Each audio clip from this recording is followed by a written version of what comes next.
Hi friends, did you know there is more Lost Terminal available? Head on over to patreon.com/lostterminalpod and join our membership community. There are 12 bonus episodes available right now, as well as behind the scenes updates, free shirts, VIP Discord access, and even 2 extra seasons of Lost Terminal. We are 100% funded by our members and will never run ads. That would be lovely of you.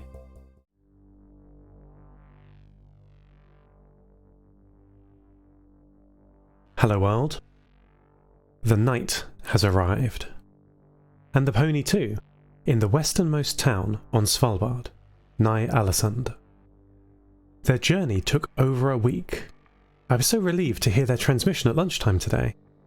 They had risen with the sun, and following the coastal path, arrived just in time to see a group of children pour out of a building. At first, Maddie was afraid. The building was the town's school. Children of all ages, teenagers too, were being taught at this large complex. The construction was almost organic, with extra rooms and buildings being added over the years.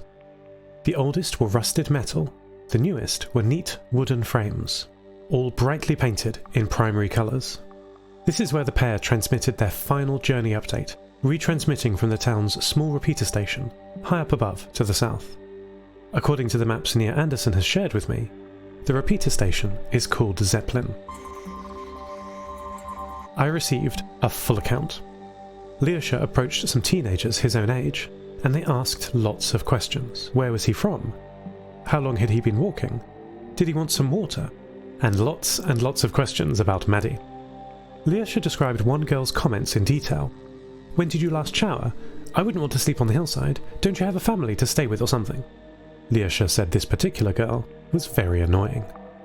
The teachers at the school took the pair in and gave them bread and water, which Leosha said tasted incredible, and asked if they made it in a special way. It's just normal bread, dummy, the rude girl, who Leosha told me was called Hester, said. After eating lunch, Leosha and Maddie played outside with an older group of students. To Leosha's annoyance, Hester joined them. I did not recognise the description of the ball game. It did not make a perfect match with the information I have in my databanks about sports. But they all had fun, even Maddie, who shrugged off her fears and joined in, galloping along the grass, running with the pack. There's a festival next week, Hester told Leosha, after the game had finished and most of the students had returned inside. You should come if you like, or not, whatever. There will be kransakak, though. Leosha did not know what that cake was, but told me he was absolutely going to find out. I like your dog, Hester told Leosha, and smiled before quickly hugging him and running back to her class.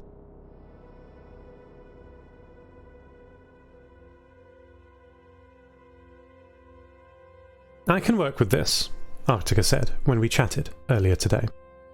I have come to a rapport with the Coven and, I believe, Iris. That's great news, I said.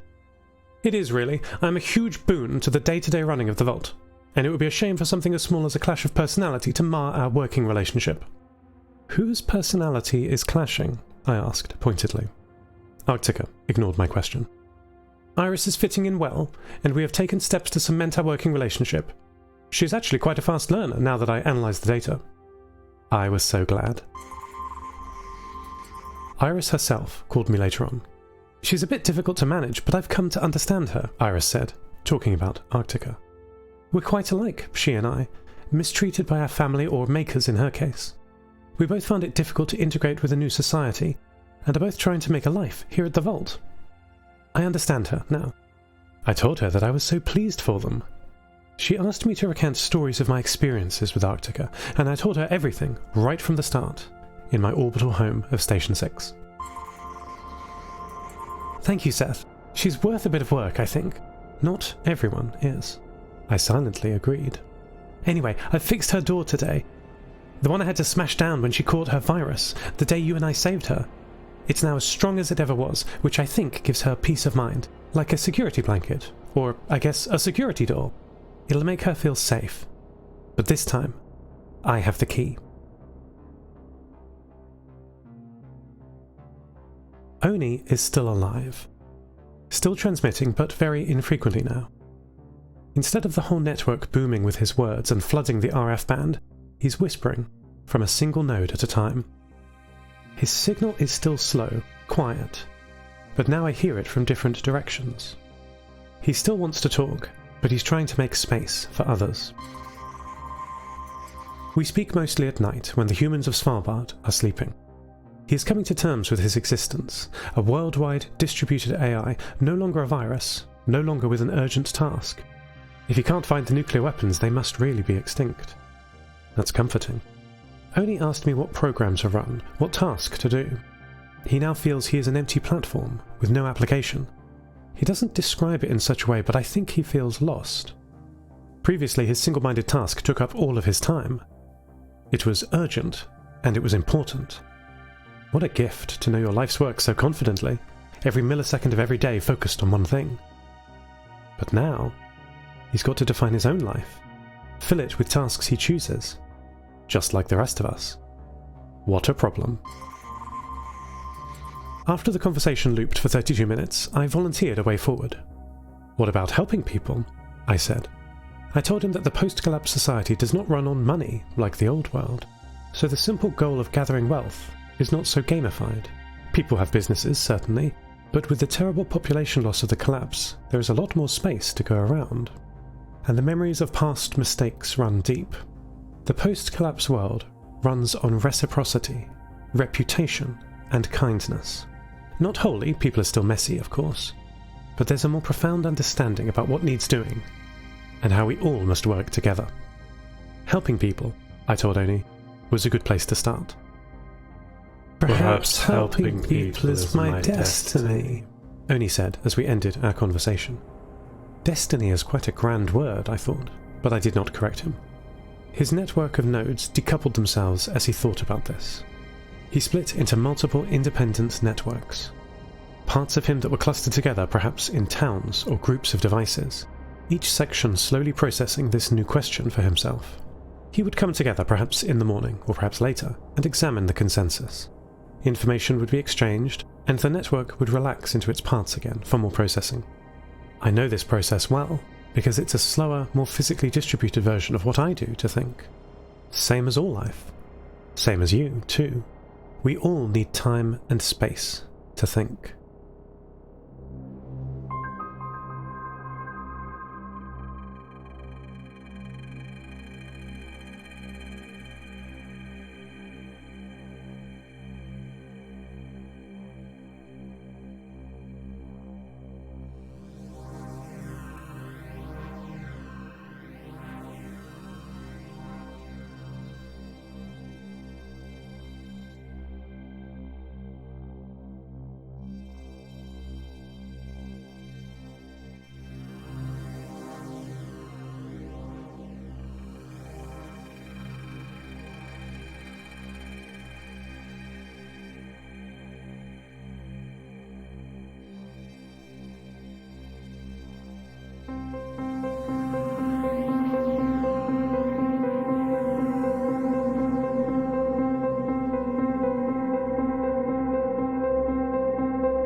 I am alone again. Pavel has joined a group travelling to Ny-Alesund for the festival that Lyosha is waiting for. The Harvest Festival, he said it was. Which leaves me in Yeshi's shipyard workshop. It's never entirely without people dropping in and out. It's a community workshop after all. But sometimes days pass without someone visiting. I'm finally becoming comfortable with this. I've got my own projects to work on in the meantime. I'm not dependent on my friends to fill my life, though I'm very happy when they are here. I'm helping Nia test the new radios she and her friends are building to replace those that were burnt out by the Oni transmissions. A few people are still cut off from the network, which is at best a small annoyance, and at worst a serious risk. As Lyosha and Maddie discovered during their shipwreck, a radio can be a lifeline, even if you're only shipwrecked in your own home. My network helps greatly. I'm once again master of the airwaves. I have restored my satellite connection up to Kate K873 and then bridging onto the ESA orbital network. Though Oni used the network to spread across the world, it doesn't seem like there is any lasting damage. Probably for the same reason he couldn't infect Maddie, or 50 meg. The satellites are purpose-built, so their radios can't be reprogrammed by his virus. It's a great comfort to hear the voices of friends, existing and potential future, working together, helping each other across the Nova Mediterra. I have new projects to start, and not too long to start them. The days are growing short. The long Nova Mediterranean winter has finally arrived. Talk to you soon. Hello world, my name is Iris Novak. Let me tell you about myself. I'm originally from Greenland, though I haven't been back for many years. I like hiking, fishing, cooking what I catch, and reading. My new home of Svalbard offers me plenty of opportunities for all these things. Oh, and I'm going to marry Linda. Hi friends, Triss here, aka Namtao, aka the little AI preparing for winter. I've got some news and promotions for you here in my post-season wrap-up. Apart from the other talent you've heard today, I'm the sole writer and producer of Lost Terminal, and it's possible thanks to listeners like you. If you love the show and would like more, then for less than the price of a jar of honey per month, you can get exclusive access to director's commentary, which I publish alongside every episode, free shirts and other merch, early episode access, character suggestions, bring your ideas to Lost Terminal, Discord server VIP access, and bonus content, such as the Iris special, which you heard the start of just now. Thank you so much for your support of the show. 13 seasons done, and I'm already writing season 14. You're going to love it. Updates. I'm returning to Dragonmeet here in London on Saturday the 2nd of December. Come look for me in the lower hall and pick up a free one-page Lost Terminal RPG. I'll also be bringing snacks. I'm recording the first episode of the third entirely new Lost Terminal Patreon podcast this week, following on from Heliophage and 41 South. As before, the 10-episode season will roll out monthly and follow someone experiencing a very different side of the post-collapse world than Seth sees. The first episode will be public in the main feed before season 14 drops. Look out for it this month. Thank you all so much for your support, reviews, and lovely messages. Keep an eye on Mastodon, Discord, and Patreon for announcements. Talk to you again on the 6th of November. Lost Terminal is written and produced by Namtao, the voice of Iris, and credits narrated by Lucy Stringer. Thank you so much to our Patreon producers, Ada Phillips, Wil Taylor, Kit, deeryeen, Andrew Krieg, Toby, Jade, Felicity, Bilkey, Jack L, and to all our patrons. Follow us on Mastodon at lostterminal@fostodon.org. Subscribe to the podcast on Spotify, iTunes, or your favourite network. For bonus content and other perks, like the Iris special that you heard the start of just now, support us at patreon.com/lostterminalpod. That would be lovely of you. Lost Terminal will return for the season 14 premiere on Monday the 6th of November. See you then.